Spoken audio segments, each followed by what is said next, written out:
ஏய்யா என்னையவா அடிச்சிட்ட? உனக்கு மட்டும் தான் அடிக்க தெரியுமா? எனக்கு அடிக்க தெரியும். ஏய் ஏய் உனக்கு நல்ல புத்தி வர முடியாது. பழனி குருகுல போய் மொட்டை போட்டு வந்தா என்ன திருத்து விட்டு ராஸ்கல். என்னையா விட்டா ஓவரா போயிட்டு இருக்க? உன் கொடுமைக்கு ஒரு அளவே இல்லையா? இன்னைக்கு ராத்திரி நீ தூங்கும்போது அம்மிக்கல்ல தூக்கி உன் தலையில போட்டு கொல்றனே இல்லையான்னு பாரு. ஏய் கொலகார சண்டாடி. என்ன பழனி பயங்கர டேஞ்சர் பார்ட்டிங்களா இருப்பான் போல இருக்க. சரி வா வீட்டை பார்த்தலாம். சரி வாங்க. எங்கயாவது ஒளிஞ்சு போயா. உன்னை கட்டிக்கிட்டேன் பாரு. எனக்கு இது வேண்டியதுதான். இது நான் சொல்லபடி. ஏய் என் அழகு உன்னை கட்டிட்டேன் பாரு.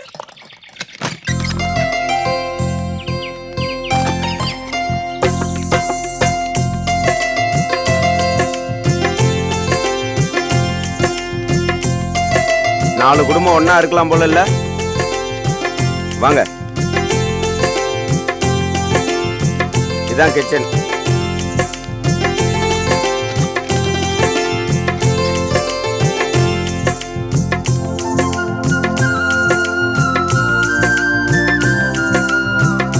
கிச்சனே எவ்வளவு பெருசு இருக்கு பாத்தீங்களா?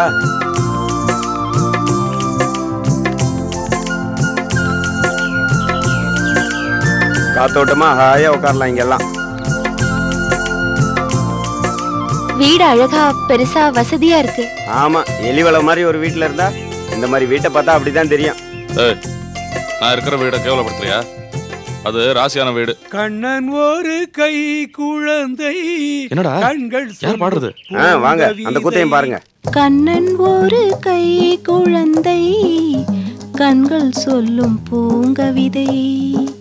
கண்கள் சிந்தும் தேனமுதே கொண்டு செல்லும் என் மனதே. ஆராரிரோ ஆராரிரோ. என்னடா இது கொஞ்ச நேரத்துக்கு முன்னாடி அடிச்சுக்கிட்டாங்க, இப்ப டிவைட் பாடுறாங்க. அப்ப பார்த்தது ஃபைட் சீன், இப்ப நடக்கிறது சாங் சீக்வன்ஸ். இவங்க வாழ்க்கையே ஒரு மசாலா படம் மாதிரி. காமெடி, துக்கம், சந்தோஷம் எல்லாம் மிக்ஸ் ஆன ஒரு மசாலா படம் மாதிரி. இதெல்லாம் நீங்க பெருசா எடுத்துக்காதீங்க. அண்ணே கண்ணனே. யாரு அது? இங்க வாங்கண்ணே. ஏன் வெளியில வீட்டுக்குள்ள வா. வாங்க. கொஞ்ச நேரத்துக்கு முன்னாடி வந்தோம். சரி. அப்ப நிலைமை சரியில்லை. நிலைமை சரியா வந்துல வீட்டுக்குள்ள வா. ஆமா அண்ணாச்சி யாரு? இவர்தான் மாணிக்கண்ணன் சொன்னல. வணக்கம் வணக்கம். அது அவங்க சம்சாரம். அப்படியா? எடுத்த வீட்டுக்கு தான் குடி வர போறாங்க. சரி உங்ககிட்ட சொன்னா உதவியா இருப்பீங்களா? அதுக்கு நீ சொல்லிட்டேலப்பா, நிச்சயமா உதவி செய்வோம். கவலையே படாதீங்க, உங்களை நாங்க பாத்துக்கிறோம். என்ன சாப்பிடுறீங்க? காபி சாப்பிடுறீங்களா? ஒண்ணு வேண்டாம். உங்க பேர் என்னங்க? என் பேர் ரம்யா. உங்க பேரு? சரோஜா. குழந்தைங்க இருக்காங்களா? இருக்காங்க. 2 பேர் ஸ்கூலுக்கு போயிருக்காங்க. அப்படியா? உங்க வீட்டுக்கு இந்த பக்கமும் வழி இருக்கா? ஆமா இந்த சைடு இருக்கு, வாங்க போய் பார்க்கலாம். பாத்துட்டு வரேங்க. இந்த பக்கமாவும் வெளியே போலாம். இந்த சைடு ஒரு வழி இருக்கு. ஓ இந்த பக்கம் பார்க்கலாம்.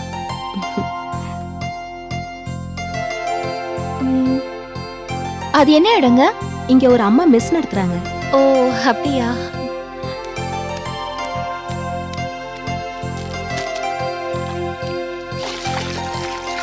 அண்ணே வாங்க, நீ சாப்பிடலாம். பறக்காத. இல்லம்மா கொஞ்சம் லேட் ஆகட்டுமா? சூடு ஆறக்கு முன்னாடி சாப்பிட்டாதான் நல்லா இருக்கும். வாங்க. இல்ல வகுறு ஒரு மாதிரியா இருக்கு, கொஞ்சம் லேட் ஆகும். சரி. ஏண்டா சாப்பாடு சூடா இருக்கும் போதே சாப்பிடலாம்ல, பசி வயிறு புடுங்குதுடா. டேய் இவெல்லாம் பரிமாறி யாரா சாப்பிடுறது? கொஞ்சம் வெயிட் பண்ணேன்னு வச்சுக்க. இவங்க அக்கா நர்மதா, தங்கச்சி மல்லிகா 2 பேரும் பரிமாறுவாளுங்க. 2 பேரும் பரிமாறி சாப்பிட்டேன்னா சைடிஸே தேவையில்லை. ஏன்னா 2 பேரும் பாக்குறதுக்கு. இதெல்லாம் சரிதான். போ சொல்றதுக்கு முன்னாடி கண்ணாடியில உன் மூஞ்சிய பாத்துக்க. அவங்க சொல்றாங்களே 2 பொண்ணுங்க, அவங்களுக்காக தான் மெஸ்ஸுக்கு கூட்டமே வருது. அந்த கோலம் எவ்வளவு அழகா இருக்கு. யார் போட்டது?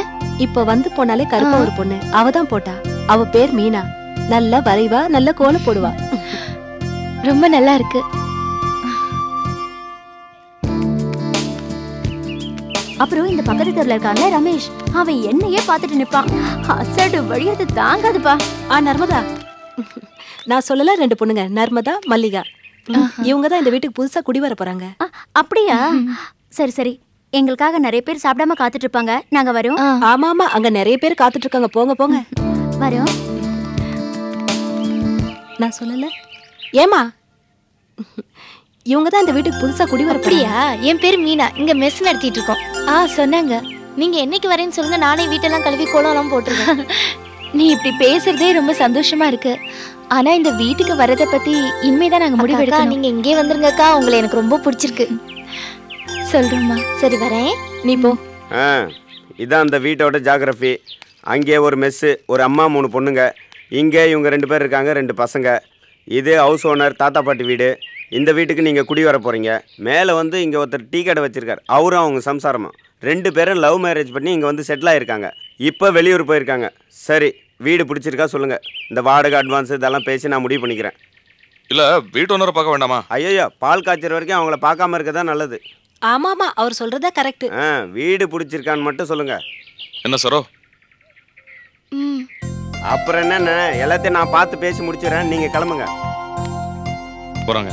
போயிட்டு வாங்க. வரங்க. வாங்க.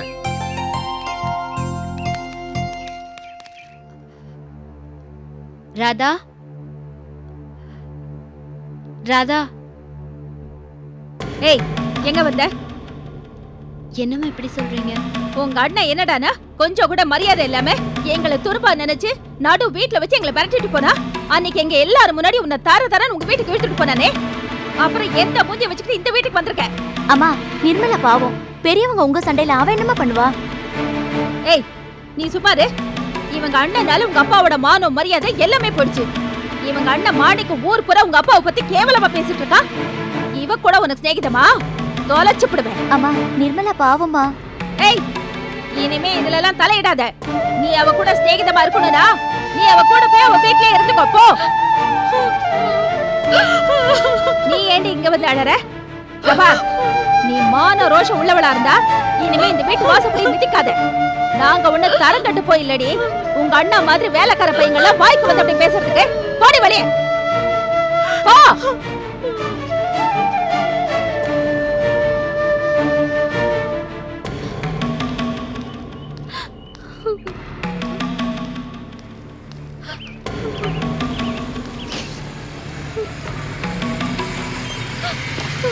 நிர்மலா, ஏன் இப்படி அழுதுட்டு வர?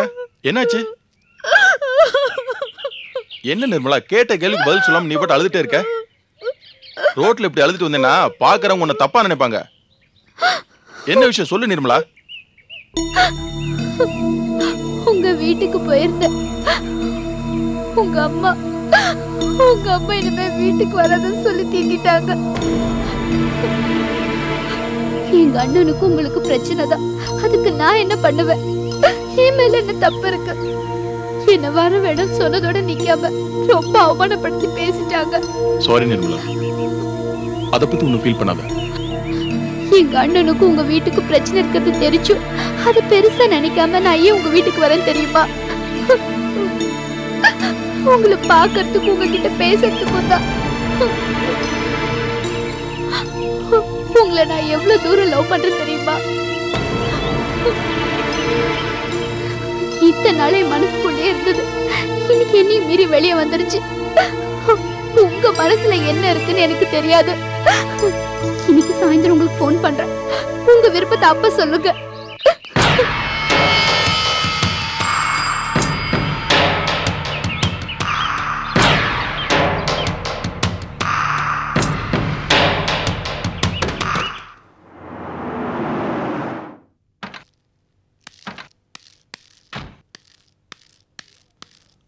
கொஞ்சம் இருப்பா, இரு, மெதுவா வா.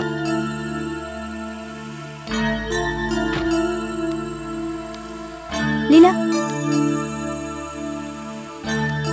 பாத்து தலை குனிஞ்சுக்குங்க.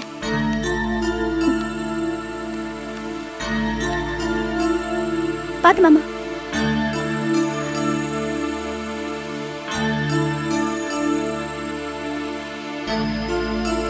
அப்படி உட்கார் வை. மெதுவா உட்காருங்க மாமா.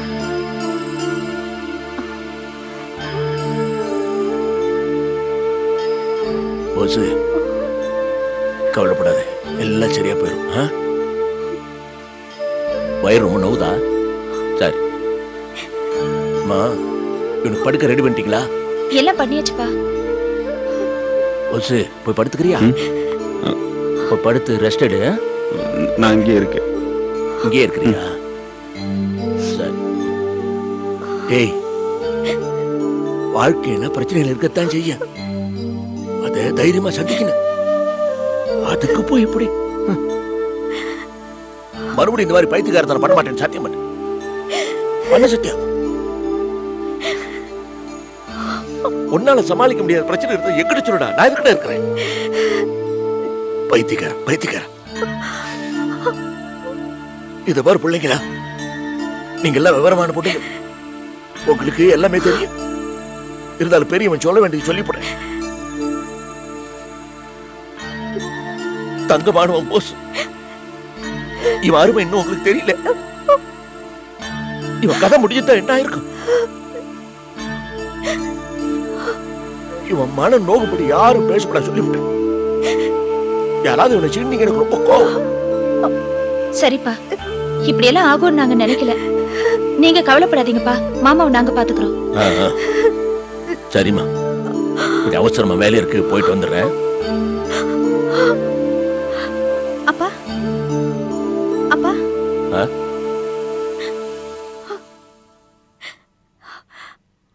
அப்பா. என்னம்மா? ஏற்கனவே நமக்கு 1008 பிரச்சனை.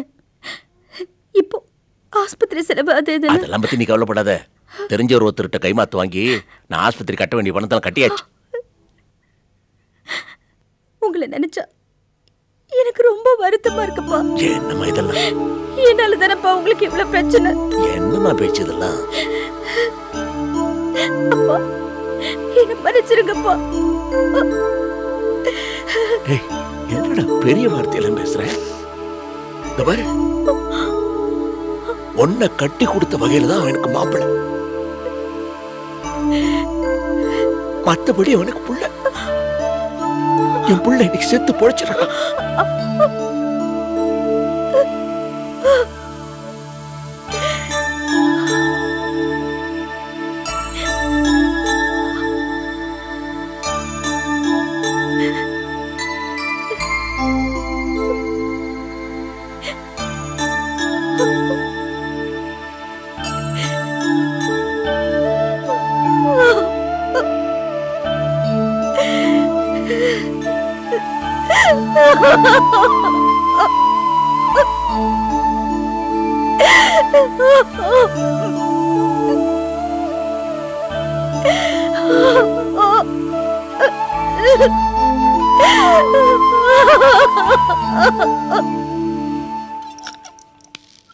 நீ உள்ள போ, நான் வெளில போயிட்டு அப்புறம் வரேன்.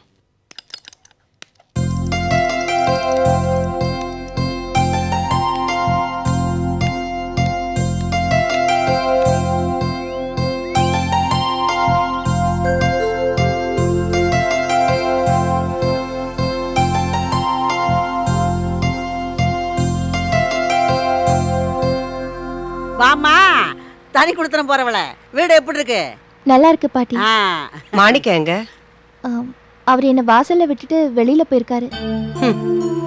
இப்பதான் தனி கொடுத்தனத்துக்கு வீடு பார்த்துட்டு வந்திருக்கான். அதுக்குள்ள வாசலே நின்னுட்டு வீட்டுக்குள்ள வராம போயிட்டான். இப்பவே இப்படின்னா போக போக இவன் எப்படி எல்லாம் மாற போறானோ. ஏமா, அங்க வீடு எப்படி இருக்கு? தண்ணி வசதி நல்லா இருக்கா? அக்கம் பக்கத்துல எல்லாம் கடகண்ணி இருக்கா? அங்க இருக்கிறவங்களாம் என்ன மாதிரி நல்லபடியா பழகுறாங்களா? எல்லாம் இருக்கு பாட்டி. அங்க இருக்கிறவங்க எல்லாம் ரொம்ப நல்லவங்க. ஏண்டி, அங்க இருக்கிறவங்க எல்லாம் ரொம்ப நல்லவங்கன்னா இங்க இருக்கிறவங்க எல்லாம் என்ன பொல்லாதவங்களா? என்னடி இது? அவ ஏதோ ஒரு பேச்சுக்கு சொன்னா அத போய் விவகாரமா நினைச்சுக்கிட்டு வம்பு கிழக்குறிய. நீ சும்மா இருக்கலவி. நானே இத்தனை வருஷம் கூடவே இருந்த பிள்ளைய பிரிய போறமேங்கிற வருத்தத்துல இருக்கேன். மாணிக்க மாதிரி ஒரு புள்ள கிடப்பானா? அவன் தனியா போயிட்டான்னா இந்த வீட்டுல அப்புறம் எனக்கு என்ன இருக்கு? ஏண்டி அம்மா, உன் அடுத்த பிள்ளைங்க 2 பேர் இருக்காங்களே, செல்வம் நிர்மலா. போதா குறைச்சு நான் வேற இருக்கேன், போறாத அவனுக்கு வம்புழுக்க. எத்தனை பேர் இருந்தாலும் என் மாணிக்க மாதிரி வருமா? என்னடி இது விவகாரம் பிடிச்சவளா இருக்க? நீதான் அவங்களை தனி கொடுத்துருப்போன்னு விரட்டு. இப்ப நீயே அதை நினைச்சு வருத்தப்படுறிய? என்ன இது உன்னை புரிஞ்சுக்கவே முடியலையா? நான் தான் சொன்னேன். இருந்தாலும் என் புள்ள தனியா போறது என் மனசுக்கு ரொம்ப கஷ்டமா இருக்கு. என்னடி இது? என்னமோ பழமொழி சொல்லுவாங்களே, கூழுக்கும் ஆசை மீசைக்கும் ஆசைன்னு, அது மாதிரி இருக்கு உன் கதை. என் பிள்ளைய என் கூடவே வச்சுக்கணும்னு தான் எனக்கு ஆசை. ஆனா ஜாதகம் அப்படி இல்லையே. 2 மனசா இருக்கே கிளவி. என் பிள்ளையோட நல்ல வாழ்க்கைக்காக அவனை விட்டு பிரிய வேண்டியதா இருக்கு. என் மனவேதனை உங்களுக்கு எல்லாம் புரியாது கிளவி.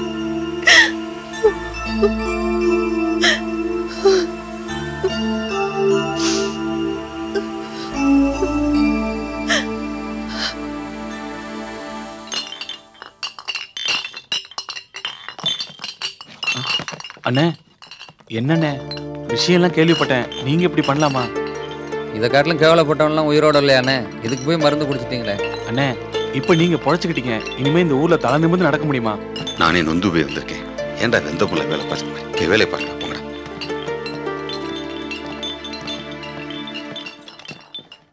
வாங்க.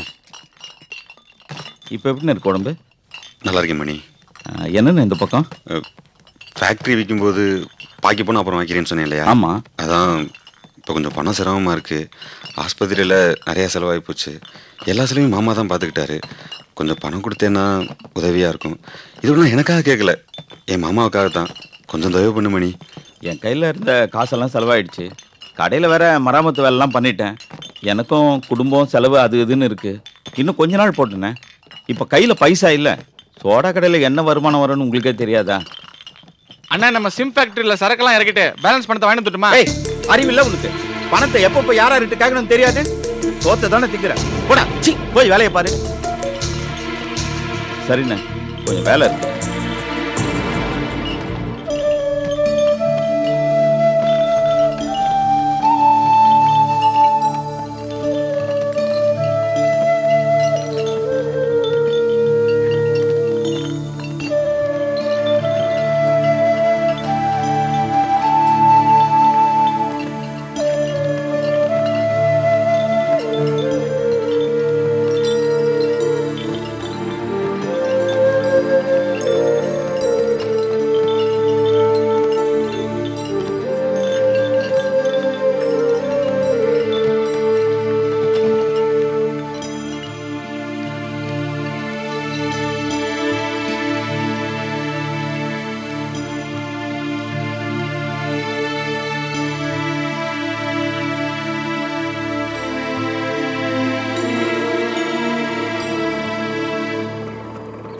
என்னையா போஸ், பெரிய பெரிய விஷயம்லாம் நடந்திருக்கு போல இருக்கு. முன்ன என்னன்னா சோடா கலரு மிஞ்சி போனா தண்ணிலாம் அடிச்சுக்கிட்டு இருந்த, இப்போ அதுக்கும் ஒரு படி மேலே போய் மருந்துலாம் அடிக்க ஆரம்பிச்சிட்ட. நீ என்கிட்ட மூஞ்சி கொடுத்து பேச மாட்டேன், ஆனா நான் உங்ககிட்ட பேசாம இருக்க மாட்டேன். போஸே, முன்ன உன்னை நம்பி பணம் கொடுக்கும்போது உங்ககிட்ட உசுறு இருந்துச்சு, ஆனா இப்போ அதையும் நம்பி கடன் கொடுக்க முடியாது போல இருக்கு. நீ பாட்டு கிளம்பி போய் டீ காபி சாப்பிட்ற மாதிரி மருந்து குடிச்சிட்டீங்கன்னா நீ ஜாலியா போய் சேர்ந்துருவ. அப்புறம் கடன் கொடுத்தவன் தலையில துண்டை போட்டு போக வேண்டியதான்.